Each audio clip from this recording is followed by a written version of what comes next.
visit. Just it's important to take care of your body structurally, and then we're gonna do some muscle work as well. So it all ties in. So you guys will see the footage. Anything that you're noticing while you're lifting? Hips actually been tight. Hips been tight?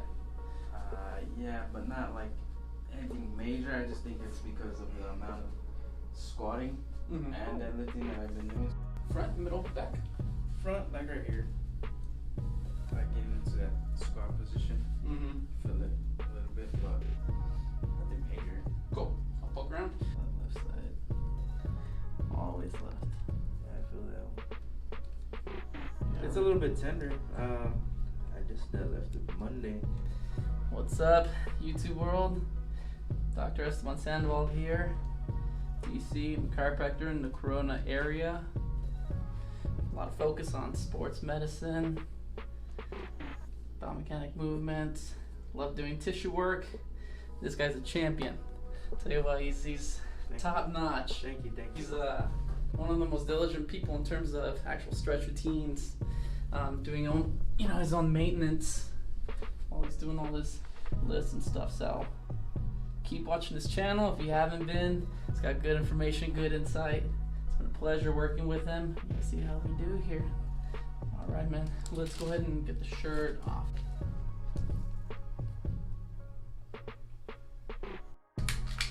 Deadlift all week.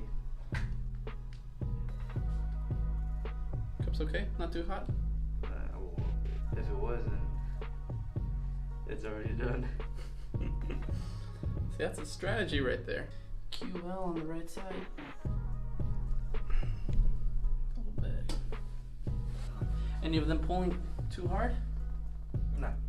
Good. You got some good color developing. This spot's uncharacteristic usually. Been working down here, this region a lot, stabilizing, which is good. It's good. It's it's basically just pulling the blood flow into the area. That's where you get all that purpleness through the section of the cut. It's a good sign when the patient can explain back to you what it is that you're doing. I mean, that's the way it should be, right? Yeah. Patient education is huge. You should know what's going on. Exactly. That's, in my opinion at least, this is how you develop the best treatments. Because you team up with the patient with their knowledge base. And Jaime has a lot of knowledge. The dude has a great understanding of the body, biomechanics. Like I said, he takes care of himself really, really well. And so I can lean on that, and I can use that to my advantage with his treatments. You gotta know what's going on with your body. That way you could communicate.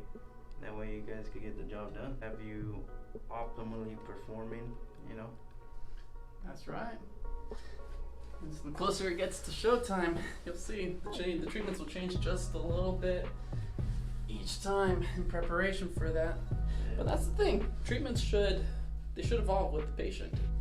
They shouldn't be static. Unless the patient wants to be static, but not this guy. This guy's top notch. Gotta keep progressing. He's going for it. Everybody should know about their own body.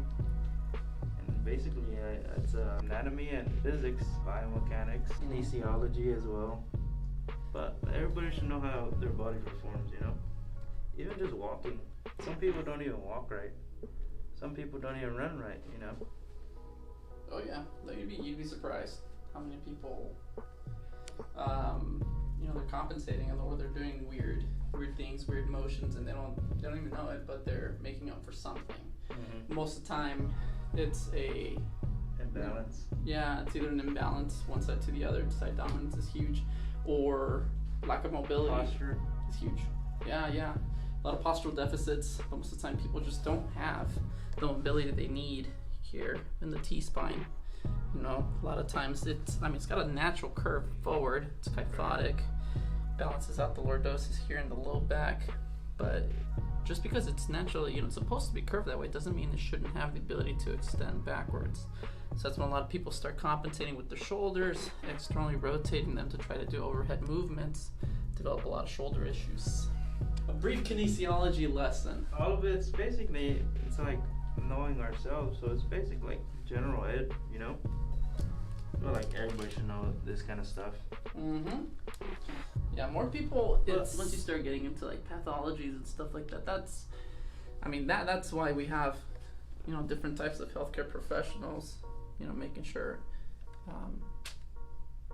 that everybody has essentially like the patient's well-being at like the forefront, right? So there's different types of specialists. People, you know, like I don't know what an MD knows. And same thing like podiatrists, they're hardcore trained foot specialists. So as long as those people are all okay with, you know, the thought of putting the patient first, then that's when you get the best care. Exactly. Right. These are getting real good, especially right down here. The QL, the left side. Woo! It's gonna have some nice color. Yeah, from your feet up, it starts from the feet up, you know. So if there's like, a lot of people say that, you know, human beings, we're not meant to wear shoes, you know what I mean? Mm-hmm. So our feet get like weak, our muscles in our feet, Mm-hmm. and that creates an imbalance as well. Have you ever heard of that? Oh yeah, I've heard of that.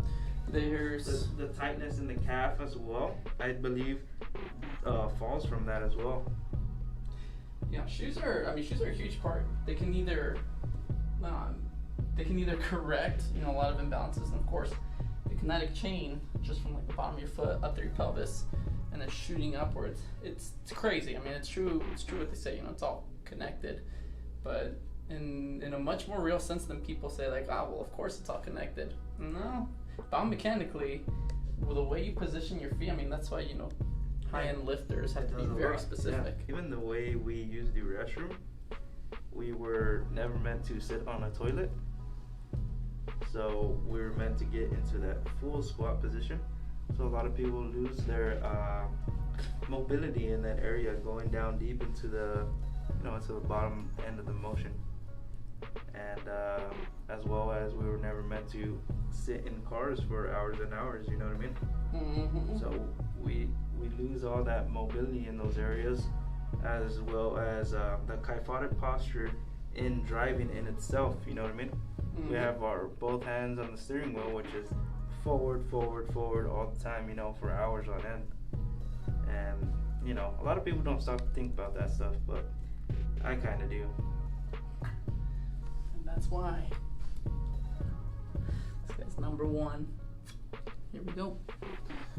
Take some of these off. Oh yeah. That's good color back there. Feel a little bit of relief.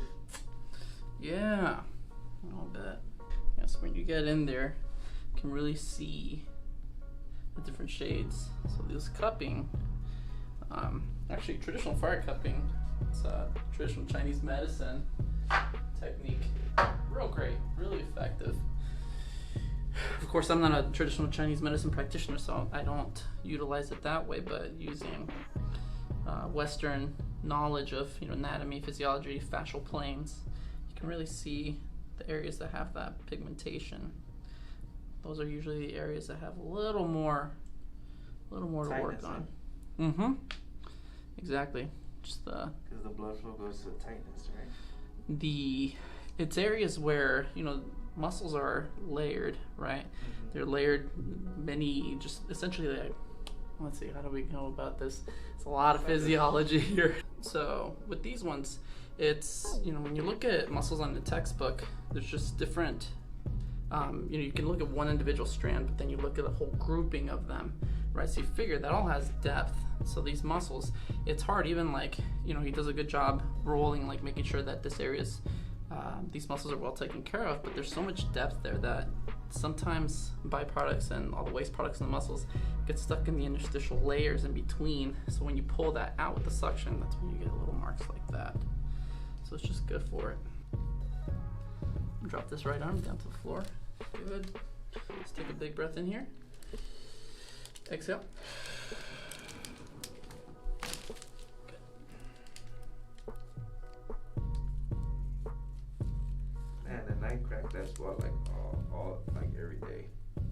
pelvis spot right here. Yeah. You build up a lot of tension there, especially when you're, just all those big lifts that you're doing. You'd be surprised. If you think about it, you're externally lifting 400 or 500 pounds depending on your lift. That all has to go through your body. Like the energy to lift that up has to come from, like you said, your feet, shoots up into your pelvis, and then from there you make the motion happen. It's a lot. So yeah, you build up a whole lot of tension.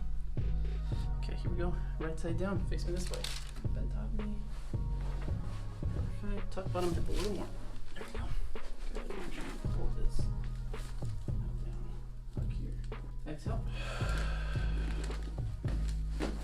Good. Good. Face up. Right leg's longer. It is. Yeah, it is. Who knows? I did some measurements before I came. I'm just kidding. Relax here. Yeah, that's tight. I feel that. Tender. The left side. More than on the right. Yeah, this side now. Mm-hmm. Bend this knee. Hold right there. I'm gonna just provide pressure here. I want you to just slowly release the leg down, okay? Go ahead. Mm-hmm. Down to the floor. Good. Little scoop. Good. Bring it back up. Pressure okay? Yeah, that's good. Good. Go ahead.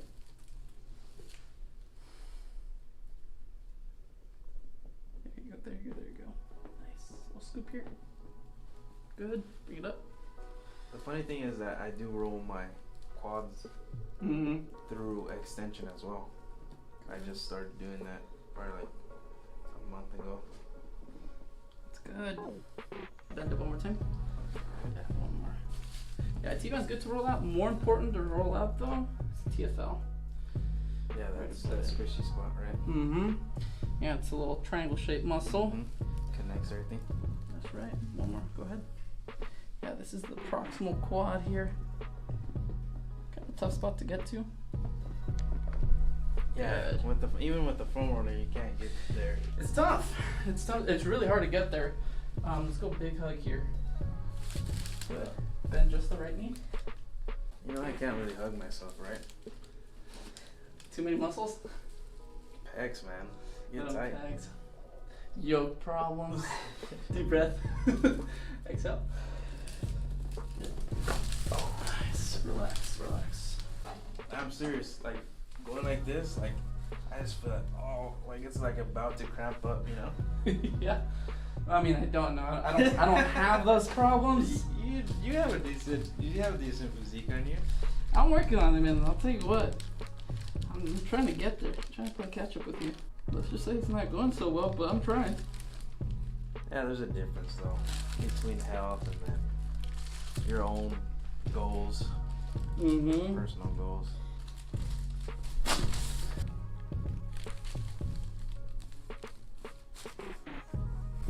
Here we go. Clean.